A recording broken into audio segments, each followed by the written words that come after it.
The Trump administration is blocking shipments of semiconductors to Chinese tech giant Huawei.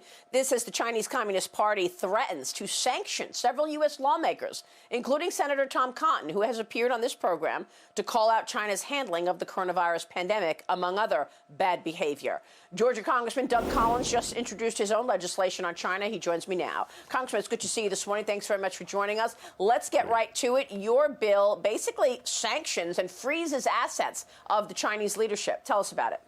Exactly. It's time China decides if they want to be a world economic power, they also have to be a responsible world economic power. They can't treat the world like they treat their citizens, which is to keep them under oppression and make them believe every bit of communist doctrine that they want to believe. And what we're going to do is say, if you want to actually be a part of the world, you need to be out there and give a full accounting, an international accounting of what you did and what you did not do. It has become very apparent that they were much more willing to control it internally, but yet spread it across the world. China has a problem, and the problem is they can't be honest with themselves, and they can't be honest with the international community. So we're going to put it in effect to give the president a way to sanction. We're going to not tie his hands, but give him every tool in the toolbox to get them to compete in a way that is fair in the international market. And if they don't, then fine, they'll suffer the consequences for it. Do you worry that there will be consequences to that they're going to push back? I mean, you already have Chinese state media ominously threatening congressmen. You weren't on the list, but Josh Hawley was on the list. Tom Cotton was on the list. They are watching each of your districts to try to get back at you for coming up with legislation against China and the Communist Party. Well, I hope the Communist Party is watching. My name is Doug Collins. They can come after me whenever they want to, but I'm going to stand with America, and I'm tired of watching intellectual property. I'm tired of them trying to steal pharmaceutical secrets. I'm tired of them letting their own country be locked down while they send people out of the country, and then they lie to it about to the world. The Communist Party must realize that they may be able to try and keep their own people down, but that regime is bound and destined to fail. We need to make sure that if you're going to have an economic partner in the world, they have to be able to compete like everybody else does and tell the truth. It seems like they can't do that even to their own people, so why would we expect it from the rest of the world? All right, let me switch gears, Congressman, and ask you about the unmasking. You heard the president's response to what has taken place, where we see a number of high-level Obama administration officials moving to tell the world, expose what was supposed to be a private call between an incoming NSA director and the ambassador to Russia.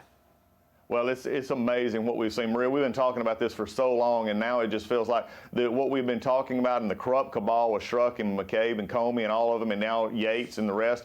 But it now found something different. We now find it in the Oval Office. Not the Oval Office of President Trump, but the Oval Office of President Obama, who was asking about Flynn, who had his own chief of staff unmask him the day that there was a meeting. And oh, by the way, Joe Biden, were you asleep in this meeting as well when you actually were there and you told just this past week that you knew nothing about unmasking and you actually made a request for unmasking? This is the problem that we're seeing right now, is that people are now waking up to the real fact that there was an attempt to take out a candidate and then a president before he could get going. And the American people ought to be appalled. They ought to be demanding that why every news outlet is not covering this the way you have for the last few years, and many of us have been screaming at the top of our lungs that there was basically a coup attempt at the highest levels, and now we have it faced right into the Oval Office.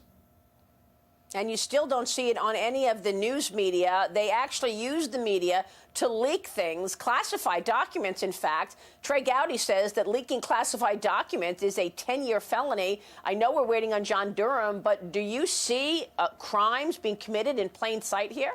How could it not be? I agree with Trey here. This is just, it's ridiculous. How did that information had to get out from one of these that had unmasked or someone that they gave it to? It's amazing to look at how the mainstream media treats this president. They treat him as if he was different. They will believe anything if he was accused of collusion or accused of doing anything else with the Russians. But yet when it comes to the ones that they think are the greatest in the world, the superheroes that they thought were really nothing but a corrupt bunch of thugs going around, it looks like now, because they tried to use it. They believe everything they say. But this goes back, way past this, from the Clinton email scandal into the discussion of Russia.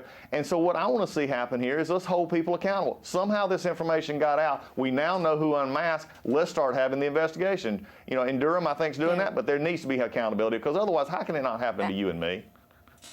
And throughout this whole hysteria, let's not forget they missed the real bad actor, and that's China.